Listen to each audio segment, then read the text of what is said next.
Magandang araw, Elmer. At magandang araw, mga kasambahay. Ngayong episode ay mapapanood natin ang mga naging pangyayari sa loob at labas ng Campo Crame nitong nagdaang linggo. Magandang araw din sa iyo, Sir Marvin. At sa ating mga kasangbahay, ibabahagi natin sa ating mga manonood ang naging pangyayari sa traditional Monday flag racing sa Campo Crame. Ipapanood din natin ang sinagawang Bags of Blessings, 10 million pesos for 10,000 families. Ngayong gabi ay babahagi rin natin ang mga programa at accomplishments ng Tanawan City Police Station. Babalikan din natin ang best practices ng Biñan City Police Station. Ngayong gabi ay muli nating gugunitain ang kabayanihan ng SAP 44.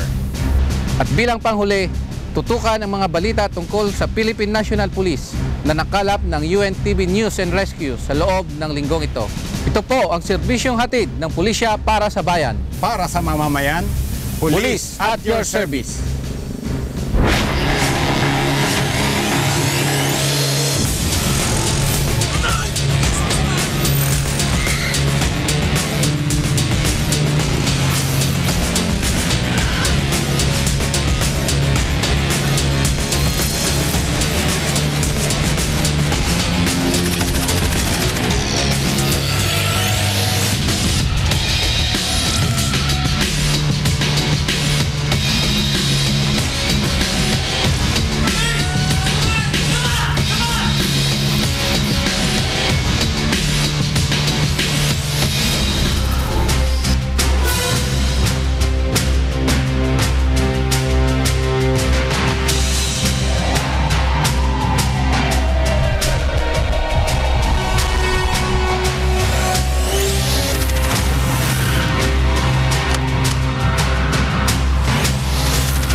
Ang ating pambansang pulisya ay nananatiling matibay at tuloy-tuloy sa adhikaing mapanatili ang kaayusan at seguridad ng ating komunidad sa gitna ng mga unos at pagsubok.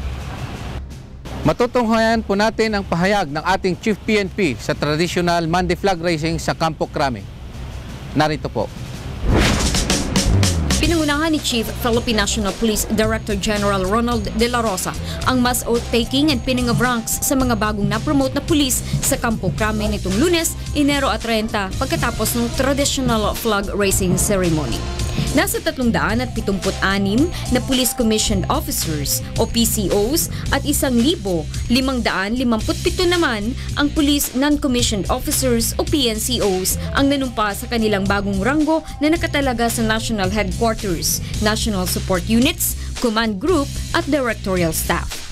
Samantala, nasa 10,404 naman ang nanumpa sa kanilang bagong ranggo sa buong bansa na binubuo ng 1,067 na PCOs at 9,337 na PNCOs.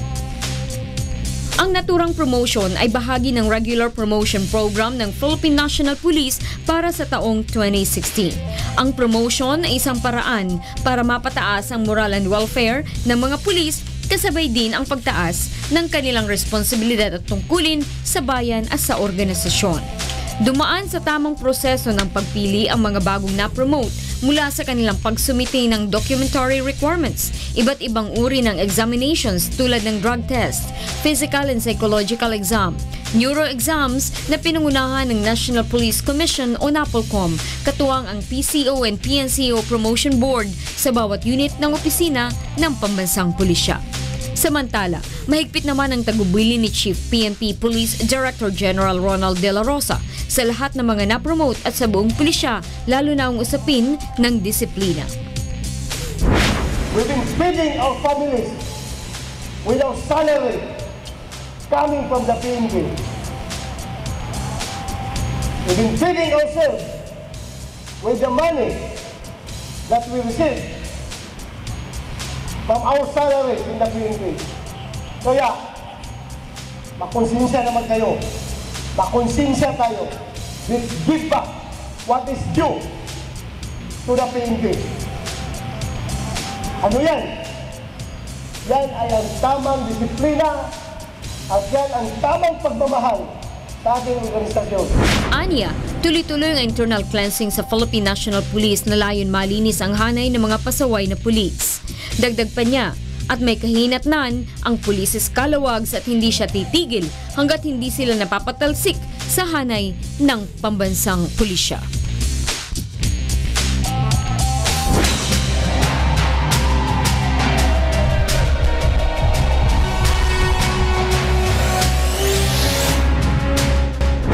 Patuloy ang pagbabahagi ng tulong ng Metrobank Foundation, katuwang ang pambansang pulisya sa mga biyayang natatamasa sa loob ng buong taon. Narito po, panoorin natin. Kasabay ng pagunlad ng Metrobank Corporate Group sa pamamagitan ng Metrobank Foundation, isinagawa ang pamamahagi ng biyayang kanilang natanggap sa loob ng buong taon nilang pamamayagpag. Ngayong taon, ito ay tinawag na 2017 Bags of Blessings, 10 million pesos for 10,000 families. Ayon sa Executive Director ng Metrobank Foundation na si Ginoong Nicanor Torres, ang layunin ng kanilang advokasya ukol sa Bag of Blessing. Well, itong Bags of Blessing, isang proyekto ng Metrobank Group na naisip ng aming group chairman, si Dr. George SKT. Siya yung founder ng Metrobank at siya ang chairman din ng Metrobank Foundation at saka ng GT Foundation. This is a fifth year. Ika-5 taon na namin ginagawa ito. Ang ginagawa namin, nagpupunta kami sa iba't ibang lugar sa Pilipinas. Every year, nag-identify kami ng mga area na kung saan may mga mahihirap. At nagbibigay kami nitong tinatawag namin na Bags of Blessing. Iniisip niya, lumalago nga ang ekonomiya, ang kanyang business lumalago, pero marami din namang naghihirap. Sabi niya, kahit siguro one time in a year, ibahagi natin yung ating naging blessings. Naisip nga niya, yung mga groceries na hindi nila nabibili, na hindi nila kayang bilhin, hindi nila nakakain pa, yun ang ibibigay natin sa kanila para may mapagsasalusaluhan sila. So yun ang naging konsepto. Sa taunang gawain, ipinamamahagi ang Bags of Blessings. Ngayong taon, ang 10 million ay ipamamahagi sa 10,000 na piling mga pamilya sa iba't ibang lugar sa ating bansa. Nagsimula ang pamamahagi ng mga produkto sa bawat pamilya nitong nakaraang Sabado, Enero 28 at magtatapos sa Pebrero 3. Ang 2,000 bags na naglalaman ng mga pagkain ay pinamahagi sa ilang parte ng nasasakupan ng Luzon, partikular sa General Trias, Imus Cavite, Balanga Bataan, Santa Rosa Laguna at Baguio City. Gayon din naman sa piling probinsya sa Visayas, ipinamahagi ang 1,500 bags sa Iloilo, Cebu at Palo Leyte. At sa Mindanao, ipinamigay ang 2,000 bags naman ng groceries ay ipamamahagi din sa lugar ng Davao, Zamboanga at Cotabato City. Samantala, ang natitirang 4,500 na bags naman na naglalaman ng mga produkto ng pagkain ay sama-samang pinagtulungan ng pambansang pulisya na ipamahagi sa mga piling lugar ng National Capital Region gaya ng Makati, Taguig, Pasay, Marikina, Quezon City, Navotas, Caloocan at sa Maynila. Dahil sa pagkakaloob ng blessing ng foundation sa mga residente, buong puso ang pasasalamat at nakibahagi rin sa programa ang former president at sa ngayon ay mayor ng Maynila na si Mayor Joseph Estrada.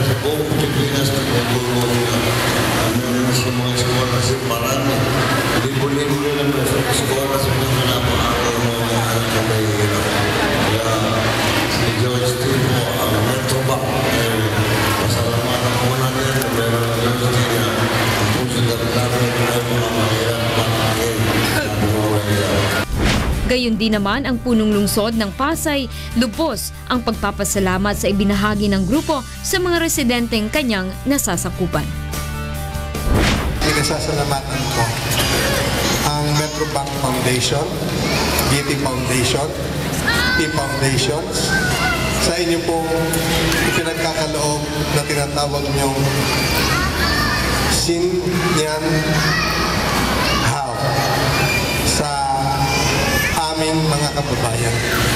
Maraming salamat po sa tulong na ibinigay niyo po dito sa aming lungsod. At taus-puso pong nagpapasalamat ang aming mga kababayan sa inyo pong ipinagkakaloob na tulong. At kahit papano po ay mapapasaya po kayo ng ating Metrobank Foundations na ilang araw na hindi mo po ninyo iisipin dahil nakita ko kompleto na ang ibabahagi na tinatawag nating Bags of Blessings. Naging matagumpay ang pamamahagi ng Bags of Blessings sa iba't ibang parte ng ating bansa. Ito ay dahil na rin sa aktibo at buong pusong pagsuporta, pagtulong at pakikibahagi ng iba't ibang organisasyon gaya ng lokal na pamahalaan ng bawat lungsod, DSWD, iba't ibang unit ng Philippine Army at ng hanay ng pambansang pulisya. Kaya naman, maging ang hanay ng pulisya ay lubos ang pagpapaabot ng pasasalamat sa matagumpay na programang ito. Sa unang-una sa lahat, isang pagpupugay at pagpupuri sa Metrobank Foundation sa kanilang aktibidad nito, yung tinawag na Bags of Blessing. Unang-una sa amin sa Maynila, kami yung naging recipient o yung mga kababayan natin sa Maynila, 1,000 Manileño yung naging recipient. Yun, isang pagpupugay sa kanila. At sa part naman, sa hanay naman ng Manila Police District, isang ano sa amin na kami naging kabahagi nila sa pagdistribute sa ganun makita rin ng mamamayan ng Manila na ang pulis at ang Metrobank ay magkasama sa ganitong gawain, sa napakagandang gawain na ito ng Metrobank Foundation. Kasabay ng taus-pusong pamamahagi ng Metrobank Foundation sa bawat pamilya, makikita ang matatamis na mga ngiti at walang humpay na pasasalamat ang ipinahayag ng bawat nakatanggap ng biyayang galing sa pamunuan na nanguna sa programang ito. Una-una sa lahat, masaya. Pangalawa po, nagpapasalamat kami sa lahat ng tulong na binibigay nila po sa amin. Lahat ng tulong, kung ano man yun, tinatanggap namin ng maluwag sa aming kalooban dahil galing po yun sa kanila at sa Diyos. Nagpapasalamat kami sa Metrobank na nakatanggap kami ng ganitong biyaya. Sana maulit pa.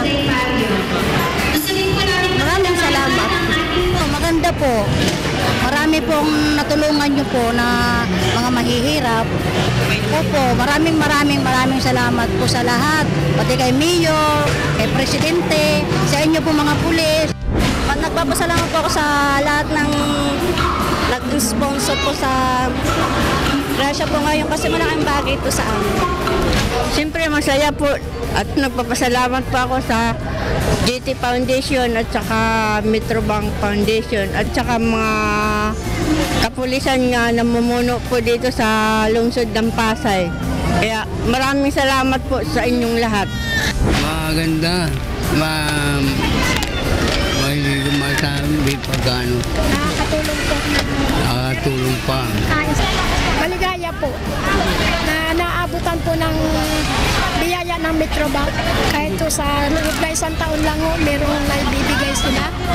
At maraming salamat po na nagkaroon ng ganitong okasyon po para mabigay sa mga ganitong sa mga mahirap pong mamamayan.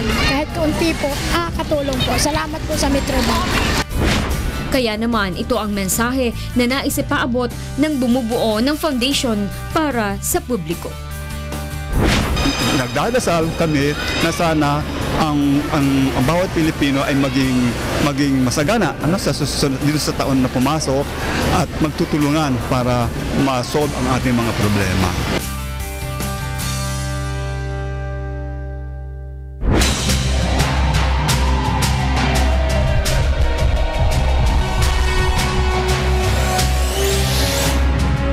Kakaibang best practices ng Biñan City Police Office at ito ay aming binisita at inalam ang iba't ibang maprograma na pinaiiral dito.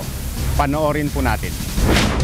Ang pagkapanalo ng Biñan City Police Station ng Best Station sa city level sa larangan ng pagsugpo at paglaban sa droga ay hindi lamang kanilang efforts. Katuwang nila rito ang pamahalaan ng Biñan at ibang NGOs at private sectors na aktibong nakikipagtrabaho sa kanila alang-alang sa ikapagbabago ng ilang naligaw ng daan. Narito ang kanilang mga gampani na tunay namang naging malaking tulong sa Biñan City Police Station at mga nagre-reform sa ngayon. Yung call ni Presidente Duterte tungkol doon sa war against drugs, nag-comply ang Biñan through the Association of Barangay Council, ABC. Nag-create kami ng isang programa na tinawag naming Act of Behavioral Change, na kung saan lahat ng surrenderies sa Biñan tinutulungan namin ma-rehabilitate. Ito'y ginagawa na, inilaunch namin to August last year until now, dire-diretso. So ito ay a 6 months program na nire-rehabilitate, including yung meron kaming counseling, spiritual counseling, physical activities, livelihood programs. Ang aming setup is twice a week, every Thursday and Sunday, from 5:30 until 7 in the morning. So ganon, tinututukan namin to, at after nito, dinadala din namin ang mga surrenderies na yan sa mga bawat barangay para magawa naman kami ng clean-up drive. Ipakita namin sa community, ito yung produkto na ginagawa natin sa rehabilitation sa kanila, at ipinagmamalaki natin na ang lahat halos ng mga nag-undergo ng aming program nag-positive naman ang naging resulta. Katunayan, yung iba dyan, ginagawa naming mga tulad ng barangay sa Barangay San Antonio, inadapt niya yung ibang surrendery natin, ginawa nating nag-volunteer sila. Ako po ang laging naaatasan ng aming ABC President, Romel Dikdikan, as well ang aming City Mayor, Armando Maguila, para po tutukan yung aming programa, no? Yung aming ABC program o yung Act of Behavior Change. And as part of the barangay level, so meron kaming BADAC, no? Yung Barangay Drug Abuse Council, which is isa po kami sa binigyan ng direction ng PNP at ang ating city government para ilocate at isagawa yung Oplan Tukhang. So through the President Duterte direction, ginawa po namin yan sa aming barangay, at kung saan ay nakipagtulungan po ang lahat ng aming council at ang aming peace and order community para hikayatin yung aming mga constituents na naliligaw walandas. 95% na very good yung aming. So hindi ko masabing 100% kasi still we're working out dun sa mga pwede pa naming ma-enhance yung aming programa. Bilang isang empleyado ng City Hall, ako po ay naatasan ng ating Mayor Armando Maguila. Ito pong programang ito ay upang matulungan ang ating mga surrenderies under Oplan Tukhang program sa pakipagtulungan din sa kapulisan ng Biñan under Superintendent Patalyo kung paano tulungan ang mga taong nalulong, naging biktima ng pinagbabawal na droga. Una po, pinasisimula namin ng isang spiritual yung counseling sa panalangin upang magiging gabay natin ng Panginoon. Dahil nakita ko po sa aming programa, kung walang divine intervention, hindi po namin maisa sa katuparan. Binibigyan po namin ng panalangin, pagpapayo, at bibigay ng kamulatan ang isang surrendery na naging biktima na may puwang sa pagbabago. Dahil sa pagbabago, may tutuwid niya ang kanyang maling nagawa. Matutulungan siya ng pamahalaan, matutulungan siya ng kapulisan, at kami bilang bahagi kung susundin niya ang itinatadhana ng batas.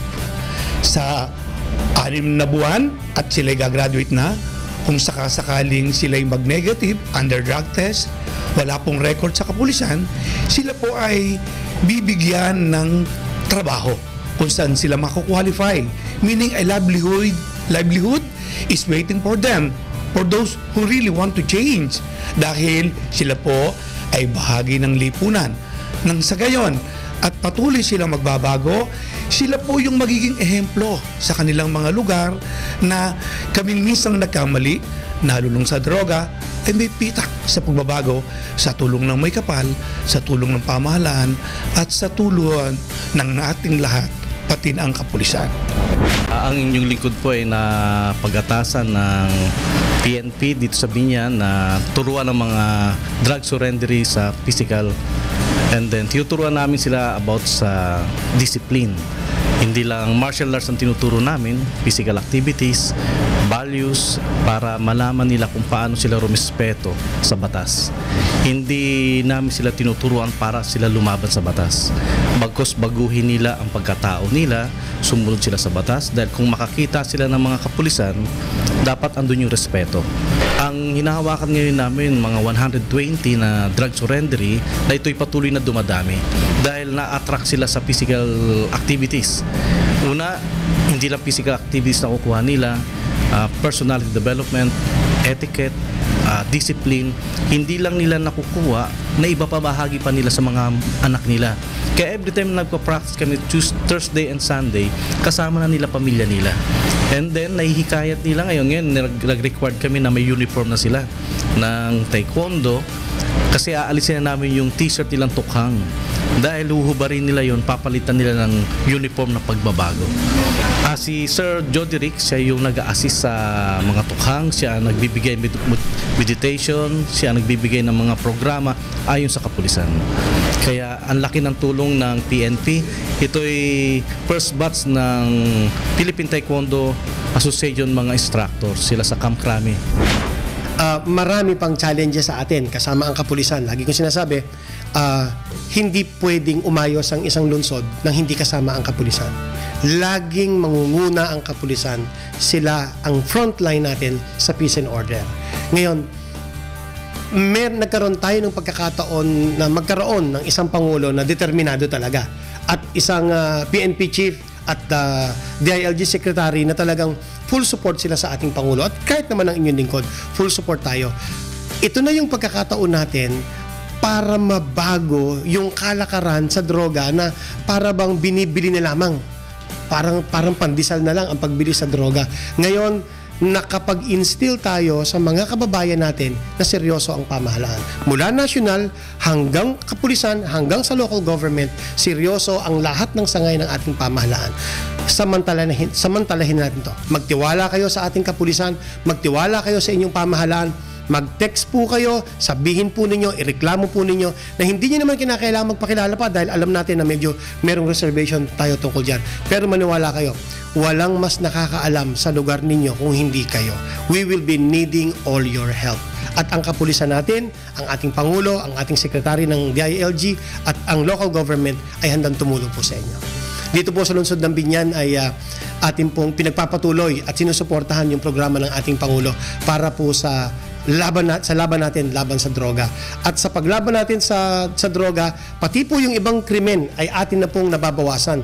Malaki na po ang ibinaba ng kriminalidad dito po sa ating lungsod. At asahan po ninyo na kami po ay kaisa po at subaybayan nyo lamang po at napakaganda ng programang ito dahil ito yung pagkakataon na makilala nyo, malaman po ninyo kung ano mga programa sa iba't ibang lungsod, sa iba't ibang bayan, at makita ninyo na kung paano nagtutulong-tulong at maintindihan natin na hindi tayo magtatagumpay kung hindi tayong lahat ay magsasama-sama at magtutulong-tulong. Maraming salamat. Naway pamarisa ng ibang mamamayan ang inyong ginagawang pagtulong sa ating pambansang pulisya at mga mamamayan tungo sa maayos na komunidad at payapang bansa.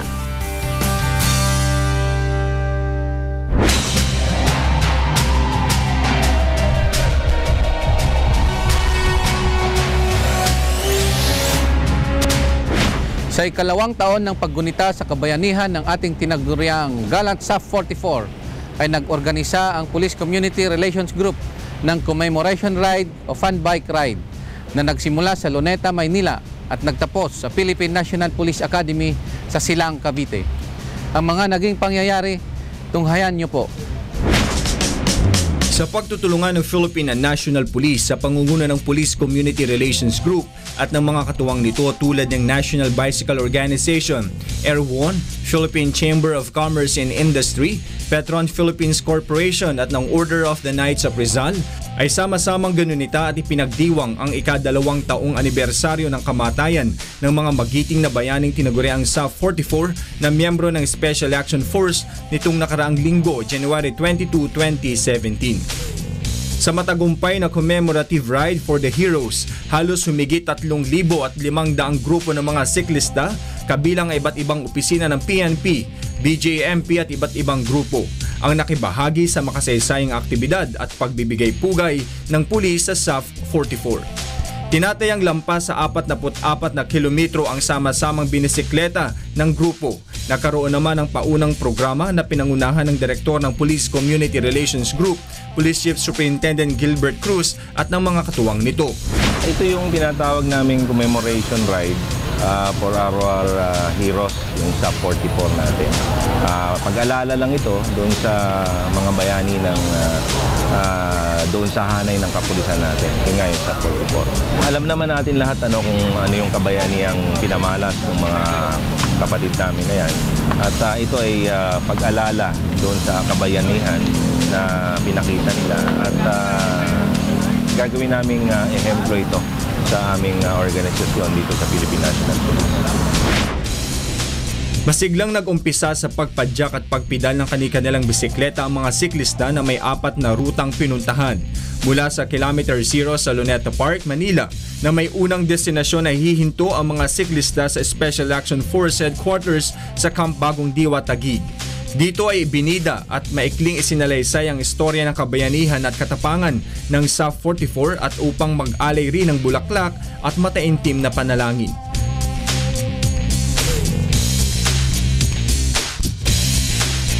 Matapos iyon, sinundan naman ito ng pagpunta sa Santa Rosa, Laguna na nagsilbing ikalawang hintuan ng grupo.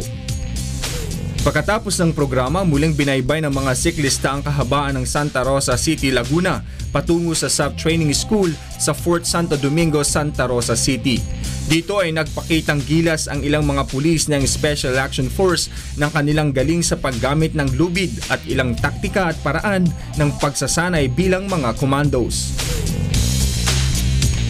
Pagpala, tahimik at magandang tanghali po sa inyong lahat. After 5 hours, we finally reached Philippine National Police Academy. And before that, I would like first to welcome everyone to the home of the Corps of Cadets Philippine National Police Academy.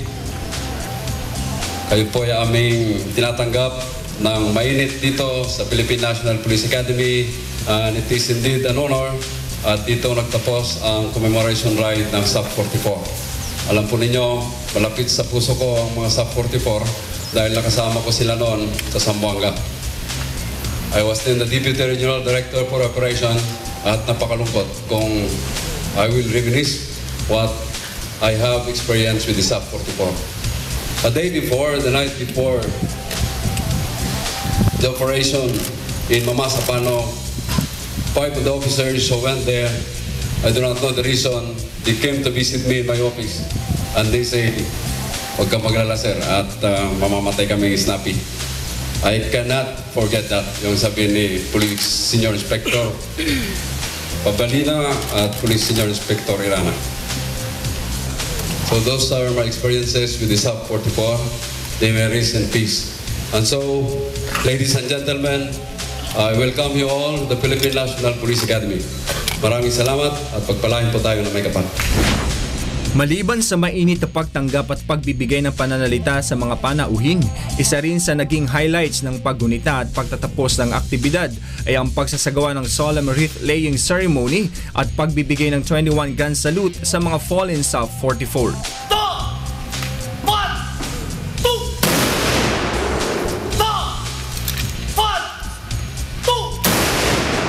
Ito ay dinaluhan at pinangunahan ni SILGS Mael Sueno, Police Director General Ronald De La Rosa kasama ang naiwang pamilya ng mga SAF-44. Makabuluhang pagdaraos ito ng anibersaryo ng kabayanihan ng ating mga kapatid sa serbisyo. Ang SAF-44 na nag-alay ng kanilang buhay sa Mamasapano, Maguindanao, noong ika-25 ng Enero 2015. There will never be enough words to thank our SAF-44 brothers for making the ultimate sacrifice for our country and people. And there will never be enough words as well to ease the pain of loss in the hearts of their loved ones. But we can only keep their memories alive in our hearts and draw inspiration from the unparalleled courage, dedication to the service, and love of country that they displayed. The commemoration rite that was just held is a fitting tribute to their heroism and extraordinary gallantry. Lubos na pasasalamat ang ipinaabot ni Police Director General Ronald De La Rosa sa mga nakibahagi sa aktibidad at patuloy na sumusuporta sa pambansang pulisya. And I thank our partners from the different organizations led by the National Bicycle Organization and the Police Community Relations Group and other units for making this event possible. Lalong-lalo na yung ating host, yung Philippine National Police Academy. And at the same time, a manifestation of the support and trust of members of the private sector in the police. I led the men and women of the PNP in returning the favor by rendering our services with even more fervor and courage as we continue to serve and protect the community. We assure our fellow bikers and the rest of the Filipino people that the supreme sacrifice made by our Sub-44 brothers was not made in vain. The memories of their services and heroism will continue to serve as the beacon of light for us who are left behind to carry on the fight against the evil elements of society. To everyone here today who shared their precious time and effort and joined in the commemorative ride, we thank you from the bottom of our hearts. Magkaisa po tayong lahat para sa kapayapaan at kaayusan ng ating mahal na bayan. Mabuhay kayo!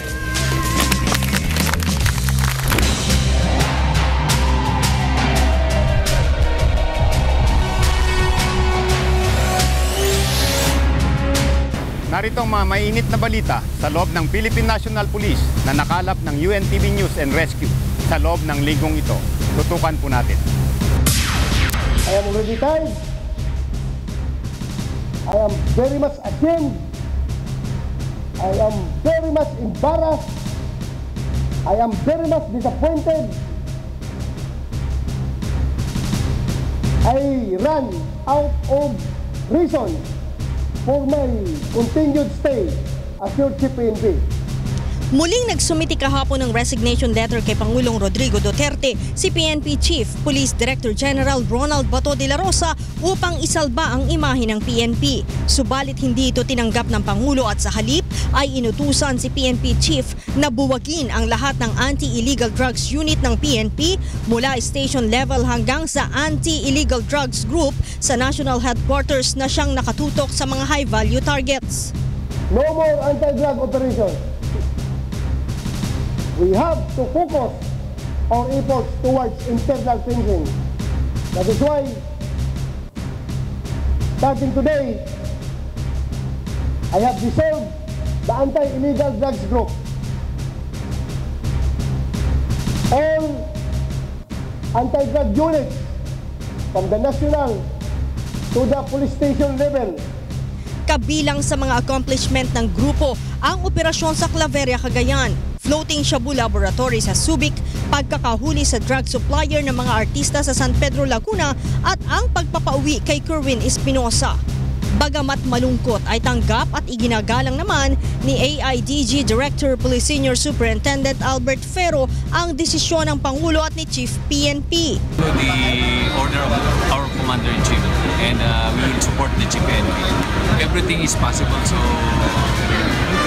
the President knows how to handle our country, so we'll follow. Sa ngayon, aniya, ay nagsasagawa na sila ng inventory sa mga gamit at kasong hawak nila at pinaghahandaan na nila ang pagpa-file ng urgent motion sa korte para sa issuean ng commitment order sa hawak nilang 7 detainees. Nanghihinayang din aniya si General Bato sa nakamit nilang 70% na tagumpay laban sa ipinagbabawal na gamot sa pamamagitan ng kanilang Oplan Double Barrel at Project Tukhang. Subalit, mas mahalagaan niya na linisin muna ang kanilang hanay mula sa mga tiwaling pulis. Sa ngayon ay ipinapaubaya muna ng PNP sa Philippine Drug Enforcement Agency o PDEA ang mga operasyon laban sa iligal na droga, subalit nilinaw nitong tuloy ang kanilang anti-criminality campaign. Ang nasa 350 namang tauhan ng AIDG na may magandang record ay ina-account na ng Directorate for Personal Records and Management at pinagsisignify kung saang unit nais na mapunta. Sa gitna ng panghihinayang sa ginawang pagbuwag sa PNP Anti-Illegal Drugs Group, suportado ng pinuno at mga tauhan nito ang desisyon ni Pangulong Rodrigo Duterte at ni Chief PNP Police Director General Ronald Bato de la Rosa na linisin ang kanilang hanay. Aminado si Police Senior Superintendent Albert Ferro na nagulat silang lahat sa biglaang desisyon, subalit handaan niya silang makipagtulungan sa pamahalaan upang maibangon ang imahe ng pambansang pulisya. Personally, I did not expect, but we always expect for the worst. Ang wisdom po ng ating Pangulo at wisdom ng ating liderato ay ating ginagalang at kung ano man po yung ay susundin namin. Ayon kay Ferro, nanghihinayang lang siya para sa mga pioneer na tauhan na nakilala dati bilang Anti-Illegal Drug Special Operations Task Force o AIDSOT dahil sa maayos na trabaho ng mga ito. Kabilang sa mga accomplishment ng AIDSOT mula noong 2003 ay ang pagbuwag sa malalaking shabu laboratory gaya ng Antipolo Clandestine noong 2004, ang pagpapasara sa Shabu Changi sa Pasig noong 2006, pagbuwag sa drug syndicate tulad ng Jackson D Drug Syndicate, Sinaloa Mexican Drug Cartel sa Batangas noong 2013, maging ang pagpapakulong sa ilang big-time drug lords at ang pagkakahuli kina Lieutenant Colonel Ferdinand Marcelino at Yan Yishu sa isang clandestine shabu laboratory sa Santa Cruz, Manila noong January 2016. Siyempre yung mga nagsimula nito, kagaya nung kaklase ko, isa sila sa mga pioneers ito. Siyempre sila ay nalulungkot. Hindi naman kakaunting tao ay sinira nila, winasak nila yung institusyon. Sa huli ay hindi naman maiwasang malungkot ng opisyal, lalo na para sa mga tauhang nadamay lamang sa ginawa ng grupo ni na SPO3 Santa Isabel. Kanina, pinulong ko sila at sinabi ko, unang-una magpapasalamat ako sa kanila dahil sa maiksing panahon ay pagdala. Sir, naiyak sila. Anong naramdaman nila?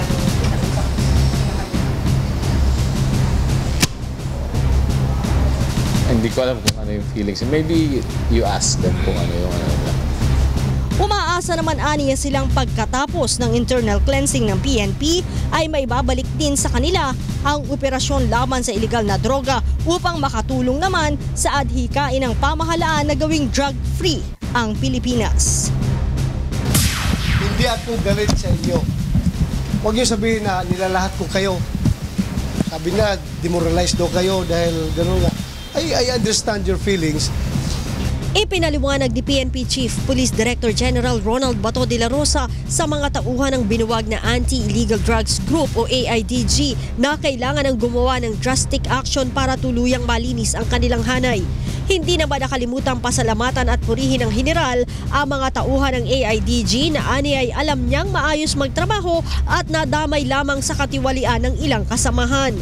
I want to tell you that I'm very thankful for all your accomplishments for the last 7 months. Ay, kayo naman talaga ang frontrunner ng war on drugs natin, di ba? Kayo man talaga nakatalaga dyan. Kayo. And I'm very happy for what you have done. I am very proud of you. I am very proud of you.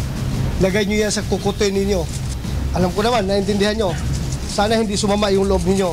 Sapat naman ang mga salita ni Chief PNP upang maibsan ang agam-agam at lungkot ng mga opisyal at tauhan ng AIDG.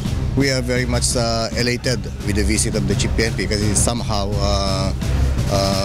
medyo nalungkot kami doon sa pagkako ng unit, but he expressed naman that he still have faith with our personnel. So natutuwa naman kami.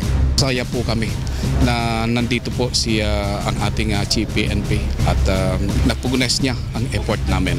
Malungkot nga kami, sabi ko sa inyo, pero dahil sa nandiyan si Chief PNP na nagtitiwala pa rin sa amin, ay kami po ay lubos na pa at naging masaya po. Tiniyak naman ni dating AIDG Director Police Senior Superintendent Albert Ferro kay PNP Chief na hindi niya pababayaan ang kanyang dating mga tauhan kahit na malipat siya bilang Deputy Director ng PNP Firearms and Explosive Office. I have the moral duty to see to it that my people are properly guided even if we are assigned on different position, and to see to it that those prosecution, court hearings, and other duties that we have to attend should be properly addressed. Nung nag-usap nga kami na personal, ang sabi niya sa akin, Santa Isabel, demonyo ka. Iyon ang unang sabi niya. Tapos, bakit takot ka kay Santa Isabel? Hindi, sir. Dami nila. Ha? O sinong sila? Hindi nyo sila kaya, sir. Hindi nyo sila kaya.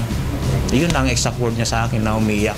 Ito ang sinabi ni Anti-Kidnapping Group Director Police Senior Superintendent Glenn Dumlao hinggil sa umano'y naging pag-uusap nila ni Superintendent Rafael Dumlao na itinuturong mastermind sa GICJU kidnap slay case.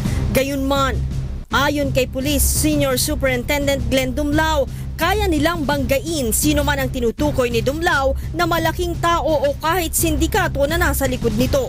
Oo, sa galit ng Presidente.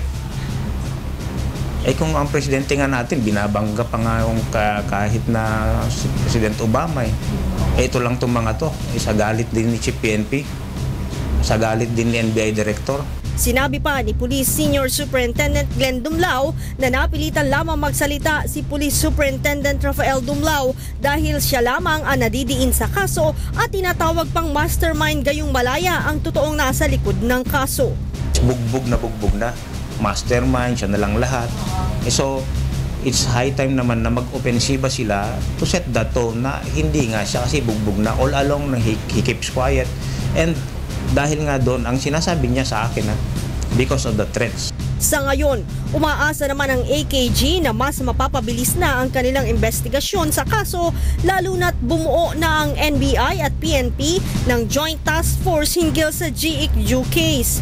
Pamumunuan aniya ni Attorney Medado de Lemos ang NBI, habang ang PNP naman ay pamumunuan ni Police Senior Superintendent Glenn Dumlao at maayos aniya ang kanilang koordinasyon. Kasama rin aniya sa tinitingnan nilang anggulo ang negosyo ni GICJU na manpower services na posibleng nagsusupply ng mga tao sa online gambling o online gaming.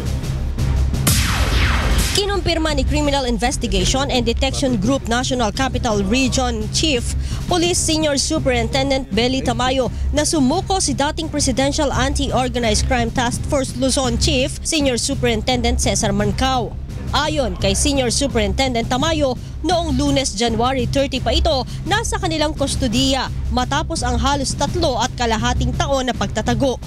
Si Mancao, na may kinakaharapang kaso kaugnay ng The Sir Corbito double murder case noong 2000, ay tumakas mula sa National Bureau of Investigation noong May 2013 dahil sa umano'y kabagalan ng usad ng kaso laban sa kanya, habang ang iba pang akusado ay nakalaya na.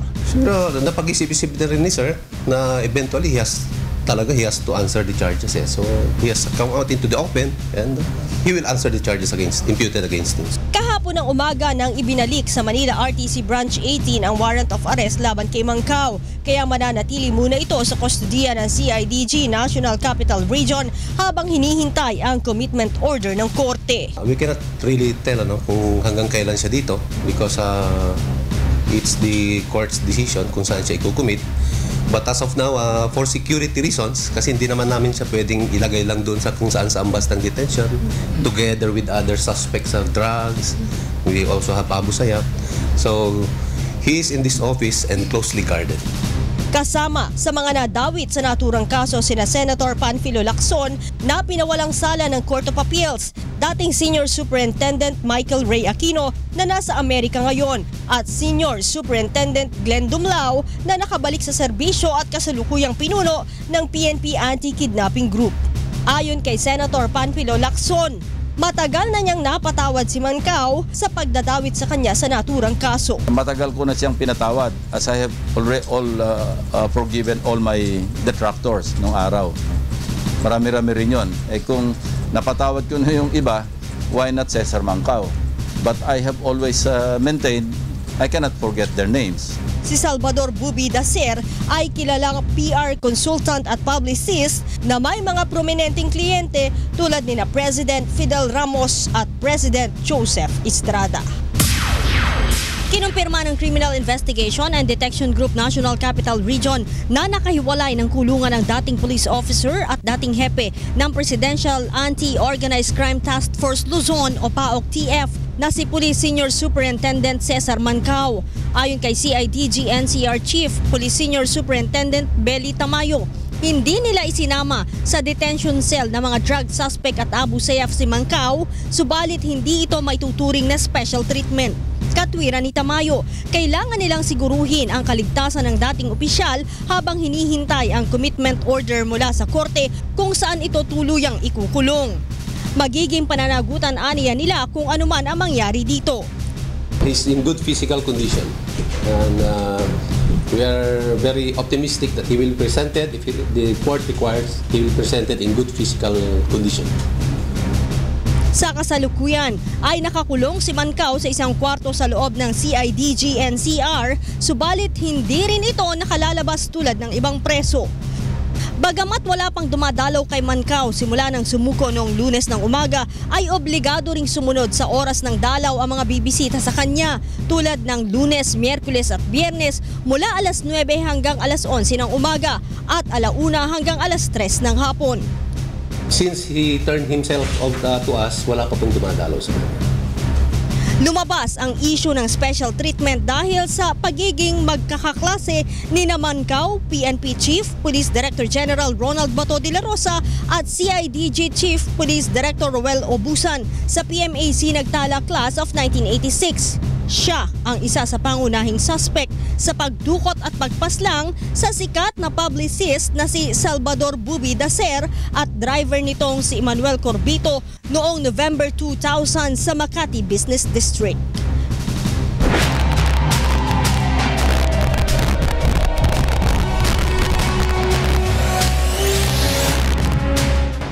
Patuloy po nating suportahan ang Philippine National Police at ang PNP Patrol Plan 2030. Huwag po kayong magatubling dumulog. I-report sa amin ang iyong mga reklamo at sumbong upang mabilis po namin itong maaksyonan. Samantala, kung mayroon kayong kakilalang pulis na may natatanging kwento, ibahagi sa amin upang mabigyan natin sila ng pagkilala at pasasalamat. I-browse o ipasyalan ang Police at Your Service sa Facebook, i-like ang Police at Your Service page at i-follow kami sa aming Twitter account at PNP_PCRG. Subaybayan din kami sa news.pnp.gov.ph at sa PNP text line. I-report mo kay Chief sa 0917-847-5757. Maaari rin po kayo mag-text sa Text Bato 2286 o tumawag sa hotline 911 o kaya naman ay mag-email sa policeatyourservice@gmail.com. Mapapanood nyo rin po kami via live streaming sa www.untvweb.com. At para naman sa mga episode na gusto ninyong balikan, maaari rin po kaming bumisita sa website ng UNTV News and Rescue. Magkita-kita po tayo muli sa susunod na Sabado. Dito pa rin sa nag-iisang public service channel, ang UNTV News and Rescue. Ako po si Police Superintendent Elmer R. Sereno ng Police Community Relations Group. At sa ngalan ng ating Chief PNP, Police Director General Ronald Bato de la Rosa, sa Direktor ng Police Community Relations Group, Police Chief Superintendent Gilberto D.C. Cruz, at sa buong hanay ng Pambansang Pulisya ng Pilipinas. Ako po si Police Superintendent Marvin Saro ng Police Community Relations Group. Ito ang serbisyong hatid ng pulisya para sa bayan. Para sa mamamayan, Police at your service.